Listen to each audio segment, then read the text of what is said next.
فاطمہ سلام اللہ علیہ میرے جگر گوشہ ہیں، میرے لخت جگر ہیں، جو ان کو غصہ دلائے مجھے غصہ دلائے. تو ابو بکر نے جو ابو بکر نے میرے عزیز ابو بکر نے کہا کہ رسول صلی اللہ علیہ وسلم نے فرمایا لا نورث ما ترکنا صدقہ. ابو بکر نے کہا کہ رسول اللہ صلی اللہ علیہ وسلم نے فرمایا کیا جو ہم میراث چھوڑتے ہیں، ہم میراث نہیں چھوڑتے، ہماری ترکہ صدقہ ہوتا ہے. فغضبت فاطمہ، صرف زہرا سلام اللہ علیہ کو غضب نہیں آیا، رسول صلی اللہ علیہ وسلم کو بھی غضب آیا. تمہاری 3 کتابوں کے اندر میں عبارت دے رہا ہوں کہ سیدہ کب مولا علی رضی اللہ تعالیٰ عنہ سے بھی ناراض رہیں، پھر جو تم دفاع کے اندر جواب دو وہی جواب ہماری طرف سے سمجھ لینا. سب سے پہلی کتاب شیخ صدوق نے اپنی کتاب کے اندر یہ عبارت ذکر کی ہے. عبارت دیکھ لیجئے کہ جب حضرت علی المرتضیٰ رضی اللہ تعالیٰ عنہ نے ارادہ کیا ابو جہل کی بیٹی سے شادی کرنے کا، تو سیدہ فاطمہ الزہرا رضی اللہ تعالیٰ عنہ غضبناک ہوئیں، اور آپ کے غضب کی وجہ سے رسول اللہ صلی اللہ علیہ وسلم جو ہے منبر پر کھڑے ہوئے اور حضور اکرم صلی اللہ علیہ وسلم نے یہ جملہ ارشاد فرمایا ان فاطمہ بدعۃ منی. حضور نے فرمایا بے شک فاطمہ میرے جسم کا ٹکڑا ہے، اور جس نے فاطمہ کو اذیت دی فمن اذاہا فقد اذانی، جس نے فاطمہ کو اذیت دی اس نے مجھے اذیت دی ہے. تو یہ کس موقع پر رسول اللہ کا جملہ ہے؟ یہ آپ سے سوال ہے، یہ آپ کی کتاب کی عبارت ہے.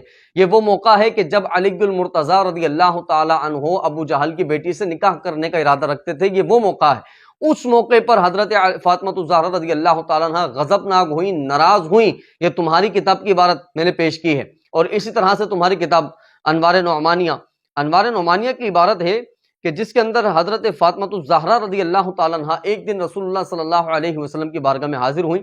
اور عبارت کیا ہے؟ یہ عبارت سن لیجئے اذا جاءت فاطمہ تبکی بکاء شدیدا. آپ آئیں اس حال میں کہ آپ شدت کے ساتھ رو رہی تھی. تو رسول اللہ صلی اللہ علیہ وسلم نے پوچھا کہ آپ کیوں رو رہی ہیں، آپ کیوں ناراض ہیں؟ تو حضرت فاطمہ الزہرا نے فرمایا کہ قریش کی کچھ عورتیں مجھے طعنہ دیتی ہیں کہ آپ کا نکاح ایسے مرد کے ساتھ ہوا ہے کہ جس کے پاس مال نہیں ہے. کہ آپ کی کتاب کی عبارت پیش کر رہا ہوں کہ حضرت فاطمہ الزہرا رضی اللہ تعالیٰ عنہ کا رونا کس لیے تھا؟ اس لیے تھا کہ آپ کا نکاح اس مرد سے ہوا ہے کہ جس کے پاس مال نہیں ہے. اور یہ طعنہ کون دیتی تھی؟ یہ قریش کی عورتیں دیتی تھیں. یہ اہل سنت کی کتاب کی عبارت نہیں ہے، یہ آپ کی کتاب کی عبارت ہے کہ سیدہ فاطمہ الزہرا رضی اللہ تعالیٰ عنہ خفا ہو کر روتی ہوئی، شدت والا روتی ہوئی، بکاء شدیداً شدت والا روتی ہوئی رسول اللہ صلی اللہ علیہ وسلم کی بارگاہ میں حاضر ہوئی.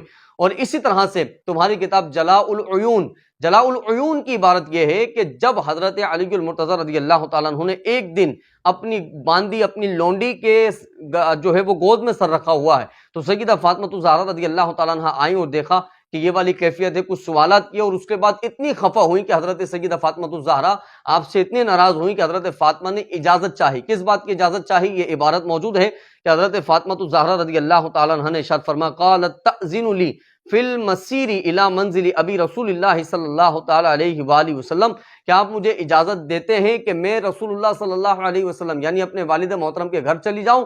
تو حضرت علی المرتضیٰ رضی اللہ تعالیٰ عنہ نے آپ کو جانے کی اجازت دی. یعنی اتنی حضرت علی سے ناراض اور خفا ہو گئی تھی کہ اپنے والد کے گھر جانے کا حضرت فاطمہ الزہرا نے حضرت علی سے فرمایا، اور فرمایا کہ آپ اجازت دیتی ہیں کہ میں چلی جاؤں؟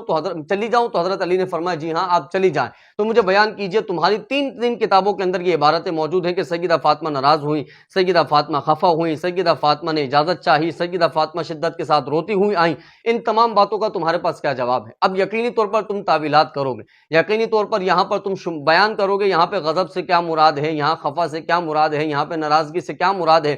جب تمام تعویلات، جب مولا علی کی باری آ رہی ہے تو تمام تعویلات تمہیں مد نظر رکھتے ہوئے تم اپنی توجیہ اور بیان کر رہے ہو، تم اپنا دفاع کر رہے ہو. تو یہی بات ہم صدیق اکبر رضی اللہ تعالیٰ عنہ کے لیے بیان کرتے ہیں کہ بالفرض محال وہ جملے کے جو اصل حدیث کے جملے نہیں ہیں، جو کہ غضب کے جملے ہیں، اگر وہ حدیث کے جملے مان بھی لیے جائیں، اگر بالفرض محال، جبکہ وہ حدیث کے جملے نہیں ہیں، وہ راوی کا ادراج ہے، یہ تمام لوگ جانتے ہیں، اگر وہ مان لیا جائے تو ہم جب تعویلات کرتے ہیں، ہم جب اس کے دوسرے معنی کرتے ہیں جو کہ ان کے شایان شان کے لائق ہے، تو تمہیں وہ سمجھ نہیں آتا، نہ وہ تعویلات سمجھ آتی ہیں، نہ وہ معانی سمجھ آتے ہیں. تو اس لیے میں نے آج صرف تمہیں سمجھانے کی کوشش کی ہے کہ حضرت فاطمہ الزہرا رضی اللہ تعالیٰ عنہا کو لے کر، صدیق اکبر کو لے کر امت میں انتشار نہ پھیلایا جائے. الحمدللہ ثم الحمدللہ صدیق اکبر فاطمہ الزہرا سے محبت کرتے تھے اور فاطمہ صدیق اکبر سے محبت کرتی تھی. اللہ رب العزت